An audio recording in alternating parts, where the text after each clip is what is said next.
This is David Sanger of the New York Times.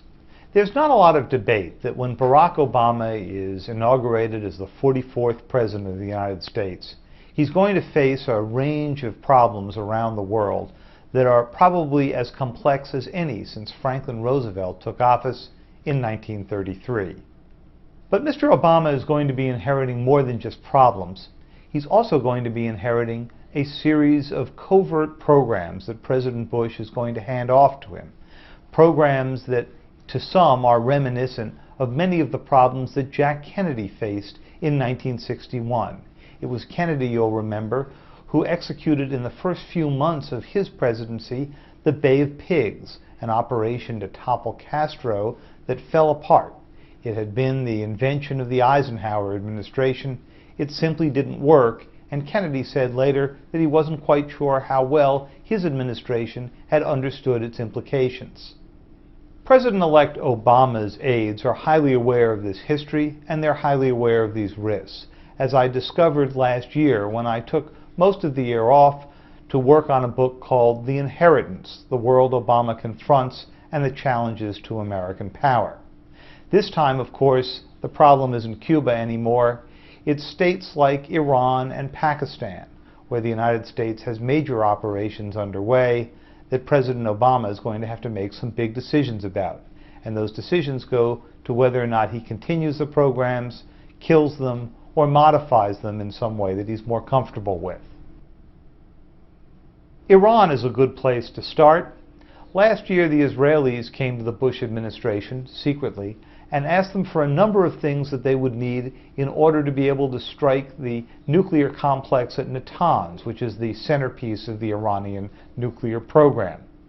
They asked for bunker-busting bombs, they asked for refueling equipment, and they asked for the right to overfly Iraq to shorten the trip to Iran. It was never clear to the White House whether or not the Israelis actually planned to have an attack, or whether they were simply trying to spook Americans into taking stronger action.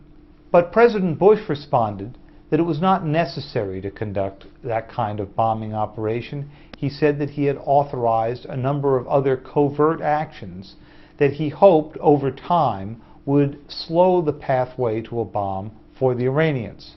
These actions are mostly focused against the main complex at Natanz, but also at a number of other suspected Iranian facilities.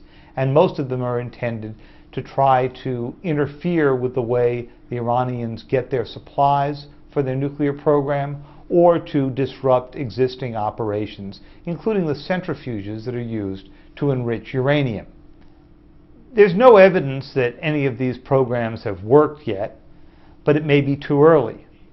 For President-elect Obama, it's a particularly difficult issue, though, because he has promised to have direct talks with the Iranians, and it raises the question of how you interact with the country at the same time that you are participating in efforts sponsored by many different countries to slow their nuclear progress. It's one of the many thorny covert problems that President-elect Obama is going to have to decide on in the opening months of his presidency. Pakistan poses a very different kind of problem. There, the United States has worked cooperatively with the Pakistani government on a $100 million program to help secure Pakistan's nuclear arsenal. The fear, of course, is that insurgents, Al-Qaeda, Taliban, others who are seeking to destabilize the Pakistani government might one day get a hold of one of Pakistan's nuclear weapons or the technology that's in its laboratories. But in this case, the program has an additional complexity. The Pakistanis simply don't trust us. They believe that if their government was vulnerable, the United States might be planning to seize their nuclear arsenal with U.S. forces. So they have not allowed the U.S. to come in and see what the American-sponsored program has accomplished. Instead, they simply report back and say that everything is fine. The difficulty this poses for the U.S. is that we don't really have much of a window into the Pakistani program.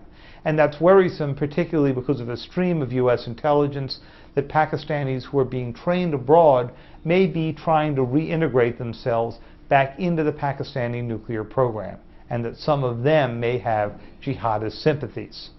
In Pakistan, there's another program underway as well Those are secret raids that are run from Afghanistan into Pakistan in order to hunt down Al-Qaeda and other insurgents. President Bush issued orders last summer that greatly expanded this program and allowed American Special Forces for the first time to go after insurgents who are not members of Al-Qaeda. We saw one such raid in September.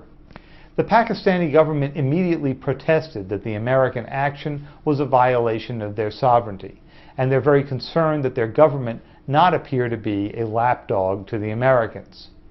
And so once again, another major covert program that President Bush is leaving to President-elect Obama will have to be reviewed and perhaps significantly modified. These are the real kinds of decisions that presidents have to make when they come into office. There's nothing in the textbooks, nothing in the civics courses about making these kinds of trade-offs. It's something that President-elect Obama will be new to.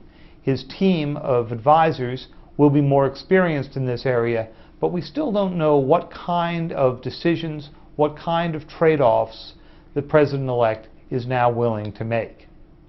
This is David Sanger for the New York Times.